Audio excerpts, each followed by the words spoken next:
আমি কথায় বিশ্বাস যতটা করি তার চাইতে কাজে অনেক বেশি বিশ্বাস করি। ইসরায়েল যে হামলা করেছে, যে অন্যায় করেছে, যে বর্বরতা করেছে, সেটা আমাদের প্রত্যেকের কাছে স্পষ্ট। কিন্তু সারা বিশ্ব কিন্তু নীরব ছিল বলেই ইসরায়েল এটা করতে পেরেছে। এখানে একটু ব্যতিক্রম রয়েছে। আমি সারা বিশ্ব বললাম, বিশ্বের যারা নেতৃত্ব দিয়েছেন তারা নীরব ছিলেন, জনগণ কিন্তু সেটা করেনি। জনগণ ফিলিস্তিনকে সমর্থন দিয়ে সমর্থন করেছে এবং জনগণ প্রতিবাদ করেছে তার নিজের দেশের যারা রাজনীতিবিদ, নিজের দেশে যারা কর্তৃত্ব করে তাদের বিরুদ্ধে।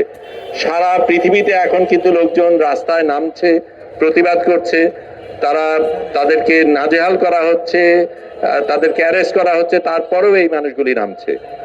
আমরা যারা এখানে দেখলেন যে লিয়াকত, জুবের, আমি, আমাদের যে চিন্তাটা ছিল যে যেখানে দেশের রাষ্ট্রপ্রধানরা নীরব, যেখানে নীতি নির্ধারকরা নীরব, সেখানে আমাদের নিজের দেহ দিয়ে যদি আমরা কিছু করতে পারি তাহলে সেটাই আমরা করব।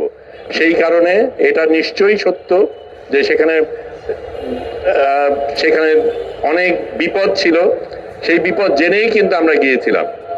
একটা জিনিস আমি বলতে চাই, এখানে আমাদের সম্বন্ধে হচ্ছে আমাকে সিংহ পুরুষ বলা হচ্ছে। সত্যিকার অর্থে ব্যাপারটা কিন্তু আমাদের নিয়ে না। আসল সিংহ পুরুষ ফিলিস্তিনের যেই নারী, পুরুষ, শিশু যারা এত বছর ধরে সংগ্রাম করে করছে, এই বিপদের মুখেও তারা কিন্তু প্রতিবাদ থামায়নি। সত্যিকার অর্থে তারাই আমাদের শিখিয়েছে বীর হওয়া কি জিনিস, এবং তাদের থেকে আমরা অনুপ্রেরণা পেয়েছি। তবে এটা ঠিক যে আমরা গিয়েছিলাম কারণ যেই ব্লকের তারা করেছিল সেটা অবৈধ, এবং এই অবৈধতাকে আমাদের প্রশ্ন করার দরকার ছিল, এবং সেই প্রশ্নের তাগিদেই আমরা গিয়েছি গাজার সেই শিশু সন্তানের পাশে দাঁড়াতে। আমরা গিয়েছি তাদের যেই সাংবাদিক, তাদের যেই স্বাস্থ্যকর্মী, তাদের অন্যান্য যারা তাদের পাশে দাঁড়িয়েছিলেন, তাদেরকে যেভাবে পাখির মতো গুলি করে ইসরায়েল হত্যা করেছে তাদের পাশে দাঁড়াতে।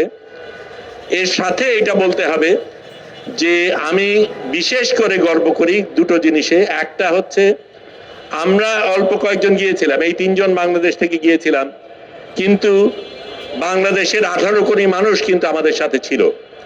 বাংলাদেশের 18 কোটি মানুষ আমাদের জন্য দোয়া পড়েছে। বাংলাদেশের 18 কোটি মানুষ আমাদের ভালোবাসা দেখিয়েছে। বাংলাদেশের 18 কোটি মানুষ আমাদের সাথে সেই নৌকায় ভ্রমণ করেছে। এটা আমরা বোধ করেছি, সেই অনুপ্রেরণা পেয়েছি, সেই সাহস আমরা পেয়েছি। সেটার জন্য আপনাদের ধন্যবাদ।